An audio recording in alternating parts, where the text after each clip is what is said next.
Ladies and gentlemen, welcome back to the Cringy Movie Collection Podcast with Raph and Ludo. We watch DVDs and then we discuss them, and oftentimes we cringe. Most of the times we cringe. Yeah. Hello, I'm Ludo. Okay. We have moved away from the long and annoying intros, and now we're just doing annoying intros. Today we're talking about Spider-Man Into the Spider-Verse. The sequel came out yesterday in Switzerland, I think. So it's a good time. Even at the moment in which we release this episode, or just at the moment in which we record? Oh, way to shatter the illusion again. Yes, we record this slightly in advance, so in reality it hasn't come out yet, but you don't need to know that.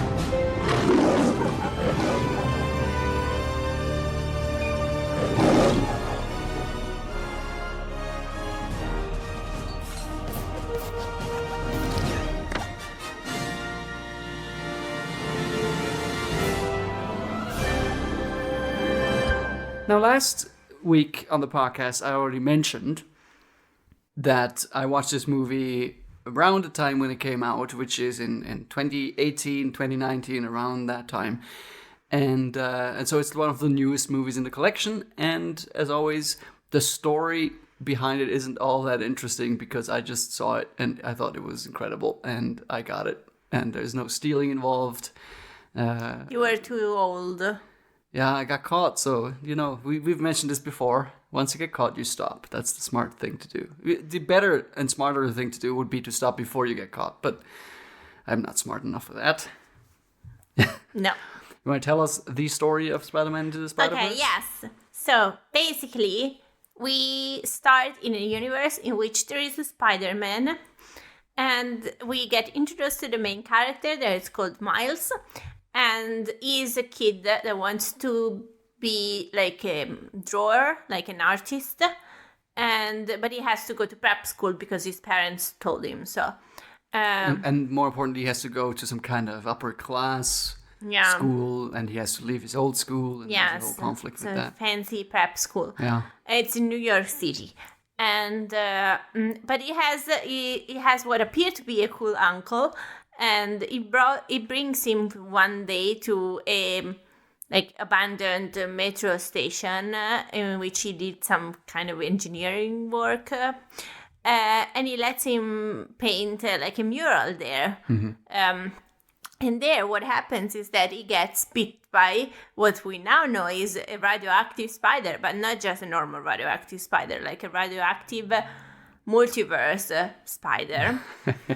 Because what we realize is that his uncle is actually not so cool. He's a bad guy that works for this very big evil man. He works for Wilson Fisk, who's like a famous Spider-Man villain. Okay.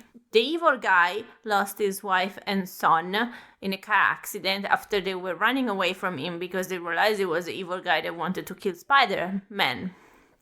So he's trying to just build this machine that is gonna take a couple, wife and son from a parallel universe, and will just bring it to its universe now, and it can be happily ever after, as if they weren't dead. It's that classic trope of trying to replace someone we've lost from a different parallel universe. Yeah, but there are some dangers because this machine is very powerful, and it could just, if it gets used too much, it can make all Brooklyn explode. Yeah, they say you will create a black hole beneath Brooklyn. Yeah, that's not nice.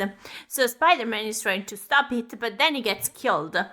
But it's not the only Spider-Man, because we talk about like a parallel universe, and now there are a bunch of Spider-Mans that come out of this parallel universe.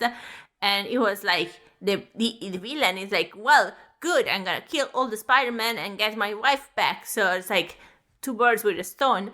But it's not so easy, because now we also have Miles, that is a new and improved Spider-Man because of this weird radioactive machine-driven spider. And he's learning to be Spider-Man, like interacting with all the other Spider-Mans from the parallel universes. We should say Spider-People, because at least one of them, well, there's a woman, there's a child. And there is the pig. Then there's a pig. So, not even people, spider creatures. spider folks. Spider folks. Nice. And so he learns to be Spider-Man. He helps everybody. They save the city. And also his parents kind of turn around a little bit to let him do what he's passionate about. So it's like a happy ending on all like fronts. Yes.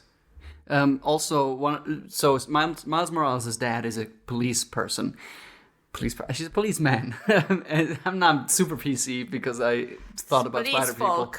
He's police folk. And now you are too woke. You have to use this like. I have to say star after everything. No, he's a policeman, and he doesn't like Spider-Man because Spider-Man is a vigilante, as he puts it. He doesn't approve of his methods, and so over the course of the movie, he also warms up to that a little bit because he sees that Spider-Man is saving people, and so for Miles, that means that his parents both, appreciate him more and like react more to his needs, but also, they appreciate the things that he likes. Specifically, he's a big fan of Spider-Man at the beginning of the movie. They warm up to that too. But it seems that everybody is a big fan of Spider-Man because also his roommate is a big fan of Spider-Man. Yeah. So we could talk about this right away then. So in this universe, this Spider-Man played by Chris Pine is kind of like the most perfect version of Spider-Man. Like, he's super famous. He also has a Christmas album. Yes, he has a musical career somehow. He has a serial, which I'm sure you approve of. That's nice. You say this as if you didn't notice. No, I didn't notice the serial. There's two mentions of his serial. About the Christmas album. Miles' dad says that he doesn't like Spider-Man, but his cereal is okay. Oh. Nice. I bet it doesn't have marshmallows though, so the leprechauns still win. Okay. So he's like the most effective Spider-Man you could imagine, kind of. But I also got the impression that he's kind of weary. At some point, he says, "Oh, I am so tired." In the brief time that we see him, he's like fighting Green Goblin.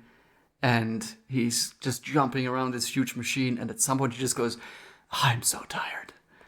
And then he dies shortly after. And there's almost like a little sad note to that. You know what I mean? I don't know. I think this is like the perfect Spider-Man because then he has to compare it with all the other Spider-Mans and the Spider-Man wannabe. But it's kind of annoying. Like, I like better the second Spider-Man that we get introduced Peter to. B. That Parker. is kind of like an older version, and his life kind of derailed a little bit. Yes, that is the idea. And this contrast so between, much nicer. Because they look very similar as well, to make it clear that this is kind of what we're looking at, and he gets the most screen time as well. Yeah, and this one is like the original Spider-Man of that universe, of the universe in which the movie is. We were talking Peter Parker, Chris Pine's Spider-Man that dies at the beginning of the movie. Like, I get why Miles' dad hates him. It's like, this guy does everything perfectly and is the perfect superhero and the perfect human and the perfect husband and is too perfect to be relatable almost. Yeah. He does everything by himself and he gets back up and it's like, shut up, go and die in the corner so we can see more interesting spider folks. Jam. I think Jake Johnson's Spider-Man, Peter B. Parker, I didn't know that Jake Johnson could be a leading man until I saw this movie. Because we know him from what is it, New Girl? And he's one of the roommates, and he's like... Which kind of roommate is Which it? kind? Yes. The white one? Which of the room? There is the Jewish white one and the white one. Well, not Schmitty. Okay. I don't remember that show very well. Nick? Is it? Nick. I love Nick. Right, Why don't you think that he could be a leading guy? Because he's not a leading man. I think he's good in New Girl. I'm just saying. But have you seen he doesn't when carry he writes that show. the book and everything? That's Zooey Deschanel's show. Yeah. And she carries that show. Who's that girl? Yeah. It's Jess. Yeah. Anyway, New Girl is not in the And you know, collection. like he has since been like as a weird random side character in the Jurassic World movie and things like that, you know, whatever. But in this, he's like he turns into this father figure out of just like it, like seamlessly, you know, like it starts with him just not wanting to do anything, right? And then he just warms up to Miles and his kind of enthusiasm and you know, like and obviously the father motif is really important in this movie, and so like it just. I think even though there's no bad performances in this movie, like Peter B. Parker is a standout for me, I think. That's because he has two kind of revelation in this movie, that he still can be a superhero and he still has it in him, and that actually it's not meant to be a father. Like he can be a father. Yeah, I think the first thing isn't the revelation. He is not like he doesn't have an issue. Like we see him sitting on the top of a building at some point, and he wants to call Mary Jane and then doesn't, and that seems to be his issue. His issue isn't the Spider-Man stuff, and he proves like that he's very routine on everything. Yeah. You know, like I don't think that's the issue, but the other point is kind of personal life. But I do think that he was kind of wondering, like now I'm old, I'm single, I'm sad. Can I still be like the superhero that the city needs? I didn't get that from the movie, but okay. I get it. I get many things. It does play with this idea that he got a little fat, and you know, like he is eating pizza, and not really like when he gets.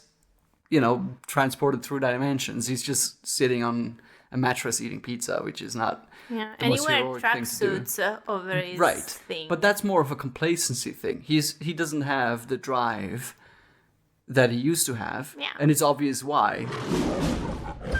Well, we should probably talk about Miles Morales because he is the other in-universe Spider-Man. He's a teenager, but he's kind of endearing. Like, he's very insecure, as a teenager would be. We hear a lot of his thoughts. Yeah. In fact, we see them sometimes as little comic book, you know, like...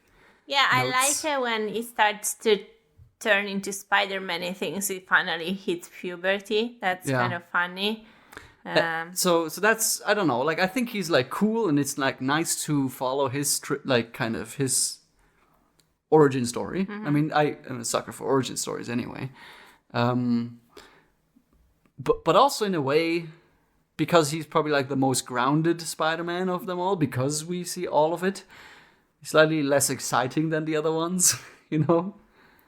I don't know. Like, I like him, but it's still, like when he does this teenager stuff, it's like what is teenager stuff? It's a bit too over the top when he goes like, hey, yo, with all these, like, people, like his previous schoolmates and stuff. It's like, calm down. And the joke about, like, the time being relative, like, we already heard that joke so many times. So, of course, if you're 16, it's not, like, you haven't heard it too much. So it's, like, still kind of, okay, it works. Like, so what you're saying is he's kind of a lame guy. Yes. And he turns into Spider-Man, so that makes it better. Because when he finally kind of has his moment, that is very exciting. Like, in the movie. Like, even though I don't even like the song, it works really well when he jumps off that building, and it just, I don't know, it's just exciting because you have followed this little idiot for a while. But then also we have Gwen Stacy as, I think, Spider-Woman is her moniker. I think of all the introductions of characters, I think that is my favorite because she's in a rock band and so it's all heavy metal and shit. And she's also she comes across as so elegant, and also she also has the ballet shoes, right?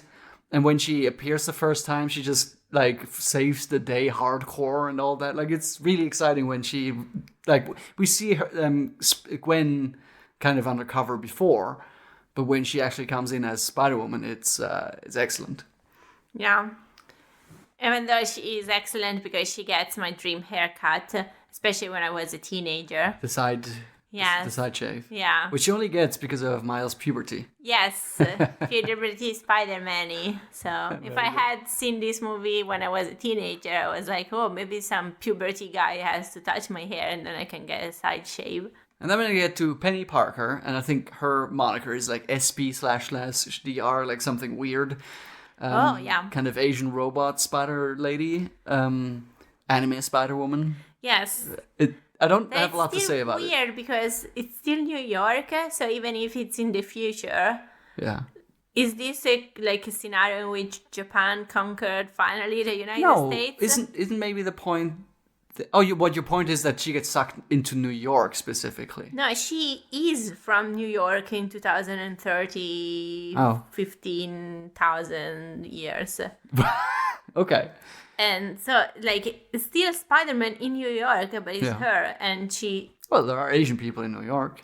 That's true, but it seems like New York in the future is like Tokyo. I don't know. Look, it's just to be clear, all of these characters are based on comic books that actually exist. Oh, really? So you could just look it up, probably. That's amazing. I want to look it up for real. It's like it sometimes doesn't feel like it, right? Like it doesn't feel like these are adaptations. It just feels like characters. I didn't even know because I felt I was very smart in recognizing that my uncle is he's the Prowler. He's a villain. Yeah. And then it comes out that everybody already knew that. Yeah, it wasn't hidden particularly well because it was something that was kind of to be expected. Is that Miles' uncle is the Prowler.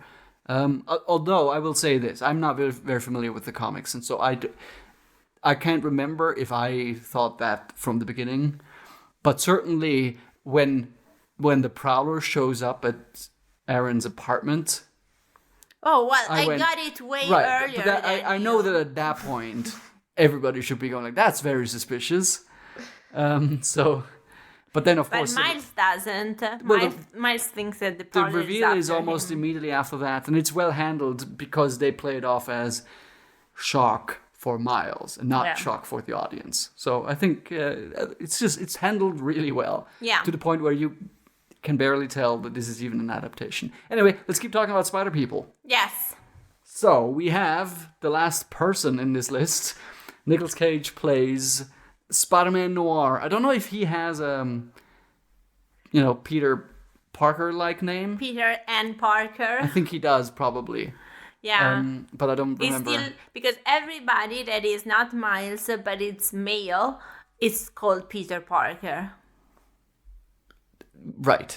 Yeah. So. And it's a Spider-Man. So he is from the 40s? Yes, and he's a noir, like kind of bogarty guy with a trench coat. He's in black and white. Yeah, he's in black and white, and he fights Nazis. And I think it's like the best. And I really, really want to, like, if this is a real comic, I want to read that. Spider-Man Noir? Even I think it exists. Also, Penny Parker, though. Yeah, we'll get the comics, Like, these two I want to read, but especially the noir one. Yeah. And I like that he's overly intense. He's kind of like those from Wreck-It Ralph, the video game, the duties. Oh yeah. What is it called? Hero's Duty. Hero's Duty.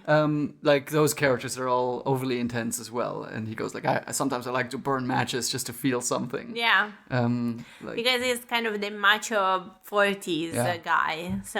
Yeah, and Nicolas Cage is excellent. And then finally we have Peter Porker, Spider-Pig, Spider-Ham. I'm not sure, one of those. Also, surprisingly perhaps, a real thing that is like in the comics at some point. Is this like a Looney Tune? I guess. I mean, that's clearly what it's inspired by. But that's the weirdest thing. And I really like that it's included to kind of dial up the absurdity of this whole multiverse thing. Because you have to remember that is a multiverse that must exist in multiverse theory. So it makes sense that you have something a lot, like, really out there in the movie as well. And not just people that are very similar to us, So that's why it's good. I do think that is a little bit too much over the top. Yeah, you don't like it. I could have lived without it. It's not too much that it makes it bad, but... It's also not too present. there's so much other stuff going on, so many other characters. Yeah, and then once in a while we get, there is this pig again. And he's throwing an anvil at with the Scorpion King or whatever that character's name is. It's just that they needed to match the number of the villains. Yeah, but they had so many villains they didn't need. Okay. I think they wanted, Spider-Ham in there. I think it's great. What's your favorite? Spider-Man Noir? Noir. Yeah, he is excellent. I think I gotta go with Peter B. Parker just because it's the best character. I thought that you would like best Gwen Parker. I like her introduction the best, but I think as far as a character goes, I mean, he gets the most screen time, so it's maybe a little unfair. But I don't know, he's just so perfect. He's great. The main thing we need to talk about when it comes to this movie is the visual style. Yes, so guys, this movie looks very cool because it seems like you're looking at the comic and then it starts moving. Yes, it is like a straight up animated comic book. Yeah. It is. It just captures that flair of a comic book perfectly. Obviously, you could say it's unfair to measure it up against live action adaptations of comic book movies, but I think nevertheless this is the most faithful adaptation of a comic book I've ever seen, in the sense that it doesn't just take the pictures from the comics and puts them on screens. It finds ways of taking the comic book aesthetic and turning them into a movie. Yeah, and there are all the lines that you can see, the drawings that they move sometimes, and that is very cool. You see a lot of shading. Yeah. Those kind of dot shading that would be used in comic book prints. Yeah, and it's also nice that sometimes the lines are not aligned completely with the colors, because this is something that happens. There are chromatic aberrations and things like that. There's also, every now and then, you would see text on screen, like the POW sound effect and things like that. Yeah, that's cool too. Which, is not crazy original, but it just fits in perfectly. And also there's a weird sense that once Spider-Man gets bitten by Miles Morales gets bitten by the spider, the comic bookiness of it all is ratcheted up by a bunch. There's more text on screen, and you can see, at some point he goes why can't I hear my thoughts? And really what it is little text boxes over his head and things like that, to suggest that we're going more into the comic book world, and I think that works really well. Okay. Do you think that's pretentious? No, I just didn't notice an increase in the comic bookness, but maybe it's because in the beginning I was surprised, whoa, this is really like a comic book, so I was paying more attention, and then the increase was more seamless for me, because then I was paying more attention to the story, but the comic book level remained the same. So yeah. There's also strange thing that happens is where we actually see the comic book that we're watching. They just put the little booklet on there, and now this is the story we're watching, which I think is a great way of transitioning between different storylines and things like that. Even though, as you can see, I couldn't really keep up a lot. It's a very dense way of telling a story, because you're jumping from thing to thing and you have to really pay attention, and I've seen this movie a few times, so that probably helps. Also, at a certain point we were eating dinner, so maybe this is why I got confused. This movie kind of has two sections, I feel. At first, it kind of has the first half-ish of the movie where it's someone criticized this movie. A friend of mine said that the first half of the movie is kind of familiar. It's not an unusual story. It's nothing special. And I think it kind of coasts on how incredible it looks. And because it's still new, you're not bothered so much by the fact that the really interesting stuff only kind of starts to happen after maybe a third of the movie. Because then Peter B. Parker shows up, and then things get rolling. I think that things get way more intense after they go to, because there is this USB stick that they have to use to destroy the machine. And it breaks. Yeah, a goober they call it. Yeah, and they have to go and find it a new one. And when I think that the split point is when they go to the factory, and then we see that the researcher is actually a supervillain. Well, again, her name is like Lynn Octavius or something like that, right? So Yes, it's the supervillain with all the tentacles. so it's Lady Doc Ock. Yeah. It's like, Not the same eyebrows. yeah. You mean as Alfred Molina? Yeah.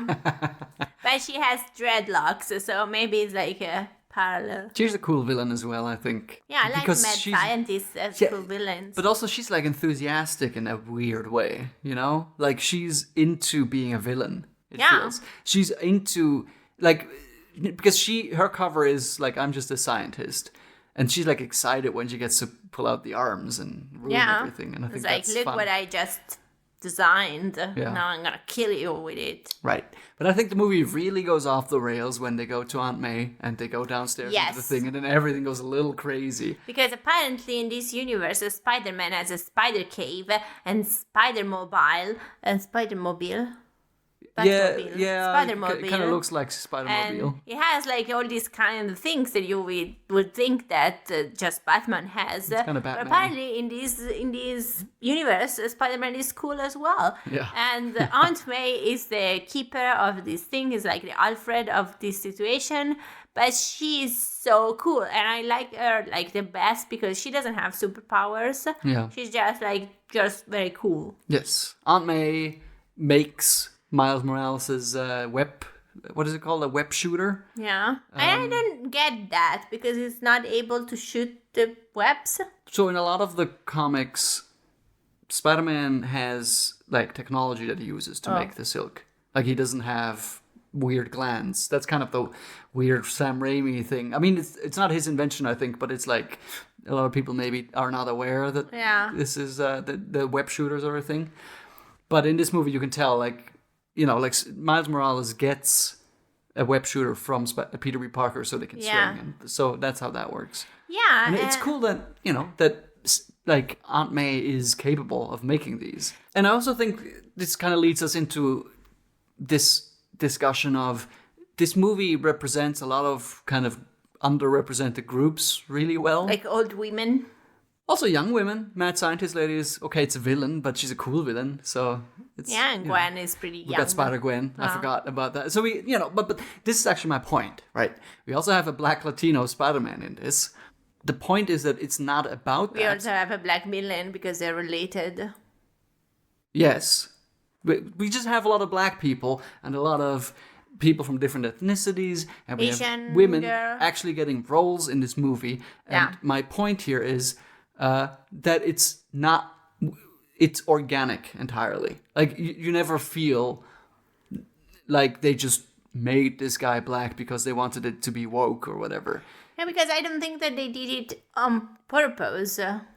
Yes, that's my point. Is like I think representation is perfectly done in this movie because it's not about that. And it's not about the struggle of black people. It's about the struggle of a teenage boy who has all these problems that we can relate to. And at the same time, it's just saying, you know, because the movie is ultimately saying, you can do this, right?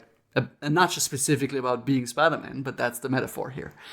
And it's saying this to everyone, right? It's not just saying it to, you know, white males or whatever. And I think that's nice. I think that works really well.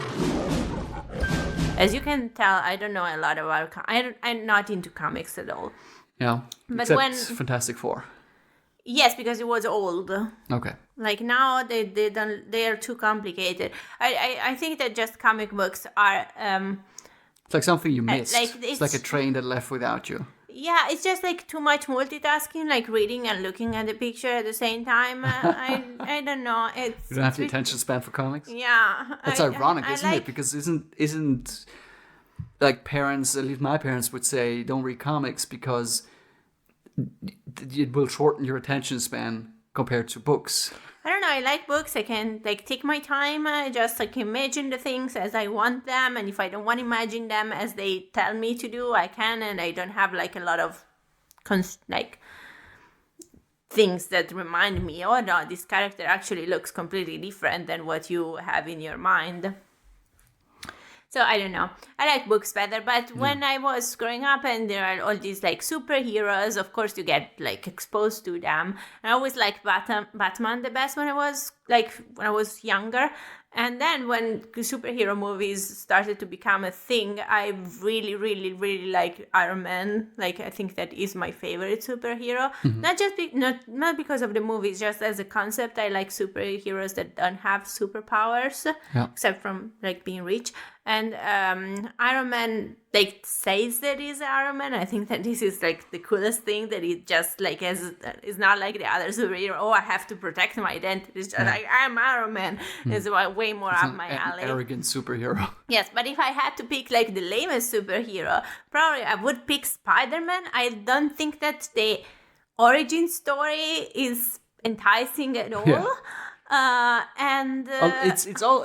It's actually a joke. Yeah. That's why, like, I got bit by a radioactive pig doesn't sound like a thing that would actually be in a comic. It sounds like a joke people do. Yeah. Like, toxic waste is the other thing, right? Because it's kind of in that vein. Yeah. It's the Daredevil thing. Oh, I fell into a vat of toxic waste and now I can fly or whatever. Yeah. It's pretty lame. But I really liked, and I didn't like the movies with Tobey Maguire, but it's in the collection, so we're going to talk about it later. The first one is in the collection. But this movie I really like. It's cool, and I don't think it's just because of the graphics. It's something about the story. Maybe it's just because it's not so much about being bitten by a radioactive spider, but it's more about becoming a superhero, whatever this might be, Yeah. I think you're onto something. This is...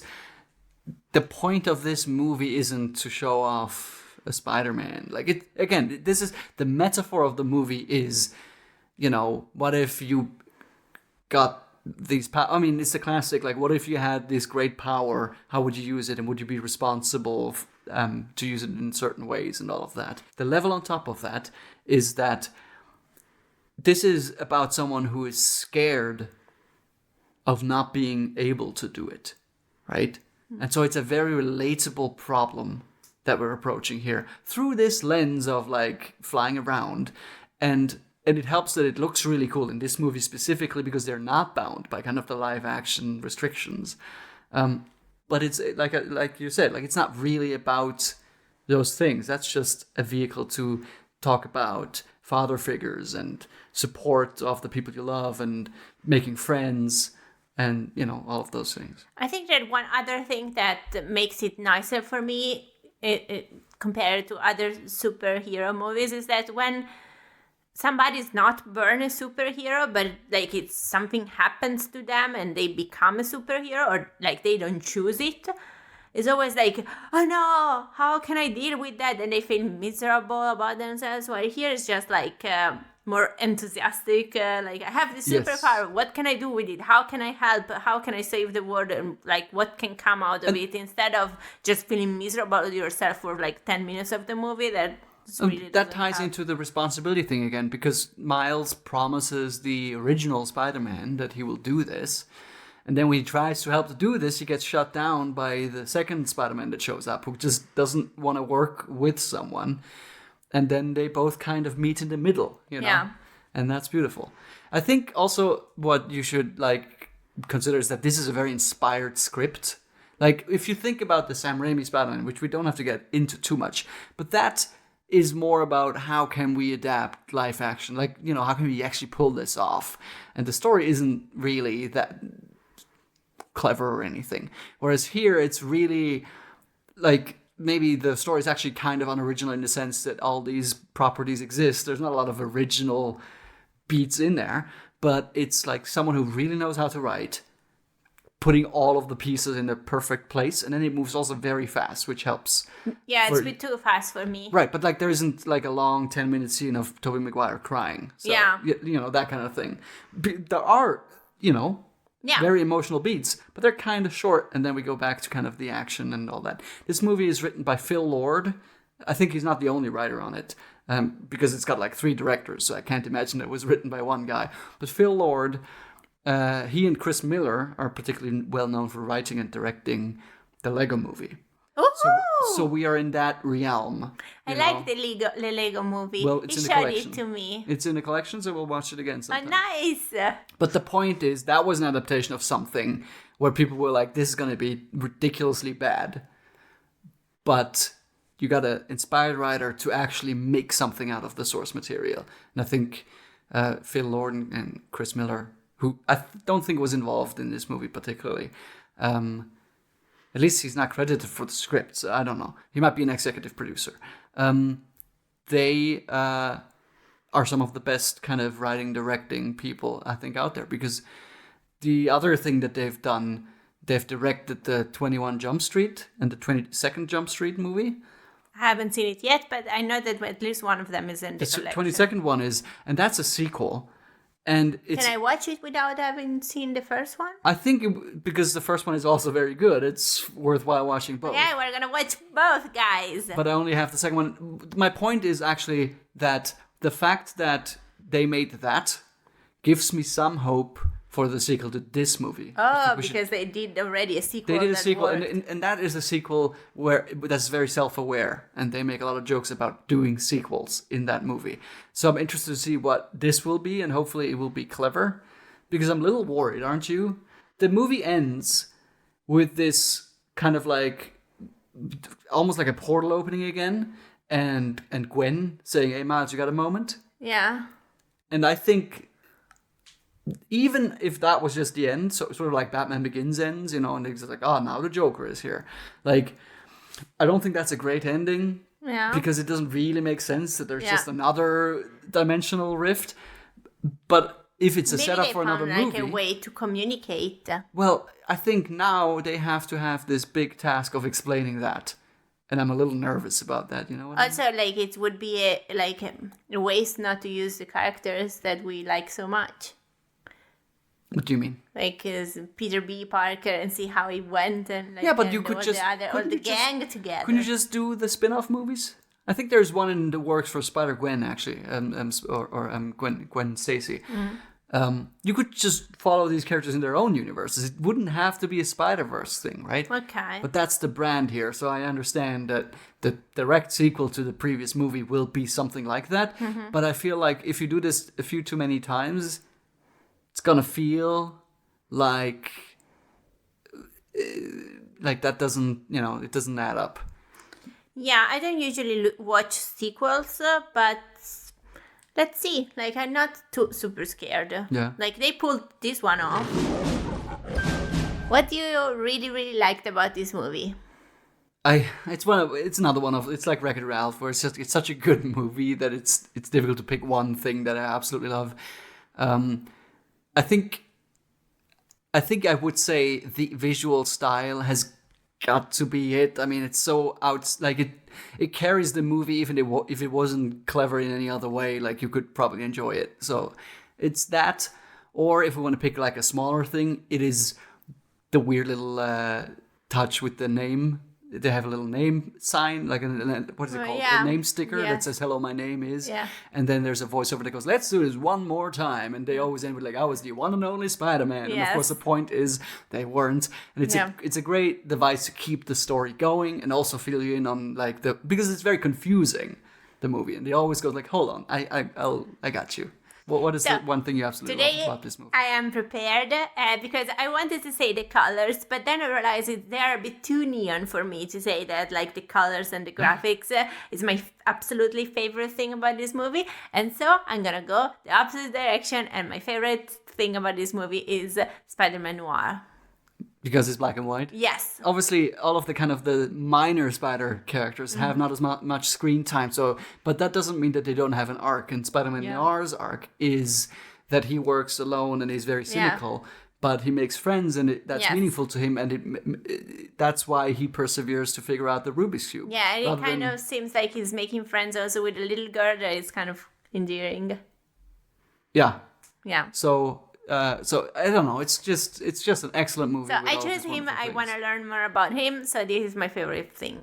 unfortunately, we also have to pick something we absolutely hate. And what is that for you? So it ties with the representation part, and you said that this is like a villain that already exists, but it really bugs me that in every movie when there is a super villains, they are oftentimes fat, and this is just like a fat phobic message to send, and I know that this movie doesn't want to do it, but it still happened. No. So this is... Most of the villains in this movie aren't fat. But the mega villain is fat. So first of all, canonically, Fisk isn't fat as much as he is strong. Kind of like a sumo wrestler, that kind of thing. So to suggest that, like that is offensive, I think goes a little far. But this is what we saw in this movie. It's just like a... No, he's very strong. Like, that's what we see of him. And also, the other thing is, because in some versions of the comics, I think Spider-Man would taunt him about being big. Which would kind of tie into what you're saying. I think that's not at all in this movie, where he's just like, but you're being very shallow and superficial, and you're saying this character looks big, so he must be fat, which he's just a big man who's very strong and competent. I don't know. There's nothing... maybe I already, because this is something that happens a lot in movies and stories, and so maybe I am biased. I think you would have a point if that was the only villain, but it's just not. Like, it is the villain that controls all the other villains. Sure. To me, that is the villain, and the others are more like the villain squad. No, this has a. I strongly disagree with what you're saying. We can disagree. Yeah. What do you hate about this movie? There's kind of two things. One of them is more of a nitpick. Maybe I'll just bring it up briefly. When Peter B. Parker explains to Miles that it's a leap of faith, because Miles isn't ready to actually fight along the other spider people, and so they leave him behind. And like half an hour later, Miles is ready to fight the other spider people. It feels like they just had very poor timing. He was almost ready.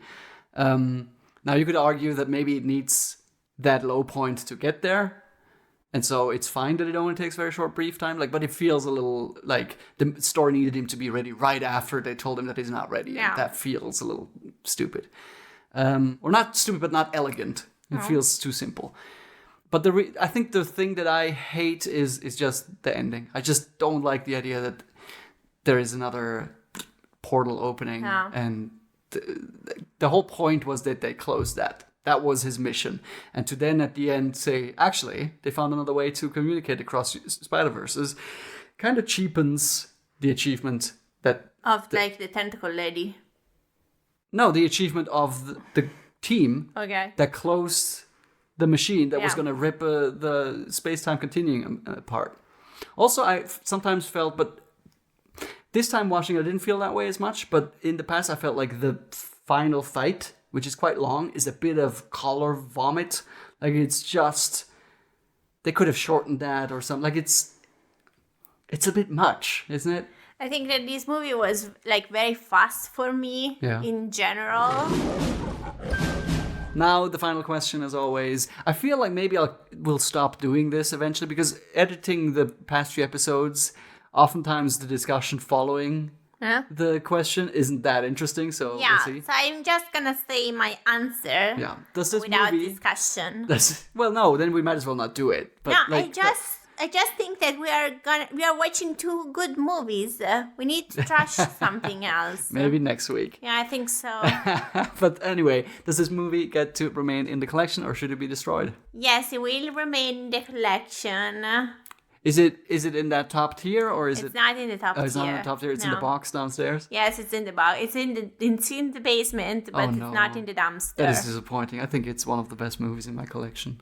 Well, I get to choose. Yeah, and I get to not follow your orders.